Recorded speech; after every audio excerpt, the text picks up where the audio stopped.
my lady, the Chief Justice, Mother Kome.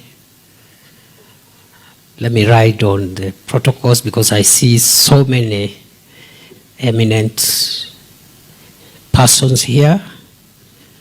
But with the permission of the President, I could just mention, the AG was not mentioned. I think I didn't hear. AG is here, and DPP Renson Ingonga, AG Dorcas Oduor, and the leader of majority in the National Assembly, Kimani Ichung'wah, among other very senior and eminent persons present here. Your Excellency, because of time, allow me to say I'm happy to be here to celebrate what our Supreme Court has done for the last 12 years. And it's a good thing that our Supreme Court has decided to introspect and reflect, even as they usher themselves into teenage. Because now they are 12, so they are entering teenage, and the responsibilities and the experiences of teenage will obviously visit their experience. And therefore, and that is on a light note, I'm very careful, Your Excellency, because I am an officer of the court, so I'm very careful what I say. I don't want to be accused later of saying that the Supreme Court is entering teenage in future. Your Excellency, allow me to say two quick things before I invite you. The first one is to appreciate what our Supreme Court has done to create formidable jurisprudence on major public interest issues and major public matters of public and national importance. In the short time the Supreme Court of Kenya has existed, the jurisprudence has been quite groundbreaking, and on that front I think it will be unfair for any assessor to actually fault the performance of the Supreme Court. To deliver the public good called justice, of course the court has to do that through its jurisprudence and through the decisions they make. The court has also done very well in terms of the infrastructure, the software, the technology bit. And among the arms of government and the agencies of government, I think the judiciary is ahead of the rest of us.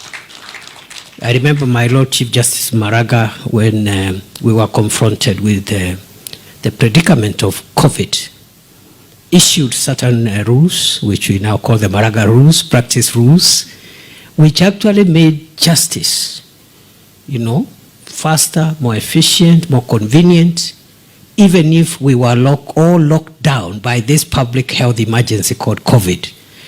And even after COVID lapsed,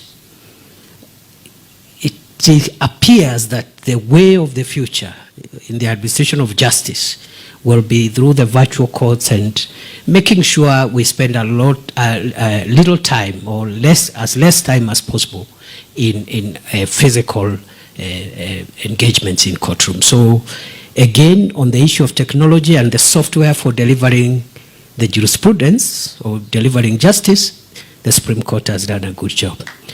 The only little thing where perhaps there is a need to make progress, and I've already heard from our leadership, the Chief Justice and the other speakers, progress is being made.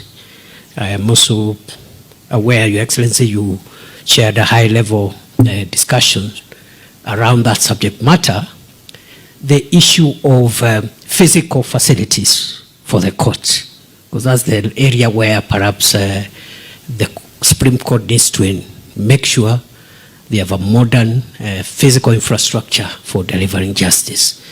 And other than that, I think on a fair assessment, the court has done a good job. The second and last issue, Your Excellency, I want to mention is I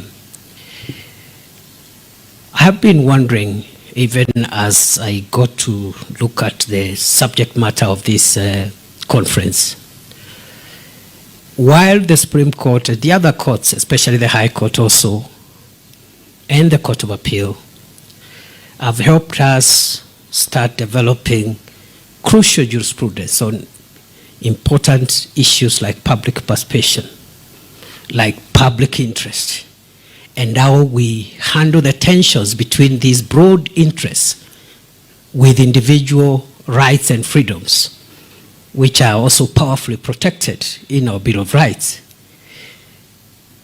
I, as a student of law, I'll be interested to, going forward, hear or learn what the Supreme Court and the other superior courts will tell us about, beyond public interest, whether there are other higher interests. And I'm saying this with a bit of bias, Your Excellency, because it's in the public domain. I'm the immediate security minister for our country after you appointed me 2 years ago. And during those 2 years, I have had to ask myself whether the highest interest is the public interest, or there is a higher interest called the national interest. Because the public itself could hurt the national interest. And the Constitution talks about the national interest in two places, at the beginning and also in the chapter on national security.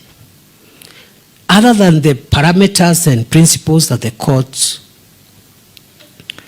are helping us to understand about public interest, are there other higher values, primordial, existential, fundamental principles which are crucial to the existence of Kenya? Because the public can be mobilized or can mobilize itself to do the wrong things that threaten the existence of the state. And therefore, that is the next frontier of jurisprudence I would invite us to start thinking about, and the Supreme Court can help us in that regard. And very finally, I think the Chief Justice and the other speakers have ably brought out how we minimize the tensions between independence of the arms of government and the interdependence of the arms of government. That tension needs to be cleaned up a bit so that we do not hurt the four aspects of independence, especially for the judiciary: operational independence, administrative independence, financial independence, and decisional independence. Beyond those four pillars of independence, there's a lot of interdependence, there's a lot of relationships that be nurtured in a healthy manner without impairing the pedestal or without interfering with the place where the judiciary sits, so that the nation and the state can continue to exist. Sorry, Your Excellency, nimesema mengi kidogo. And with those remarks, Your Excellency, I now want to ask all colleagues if we can be upstanding as we invite His Excellency the President.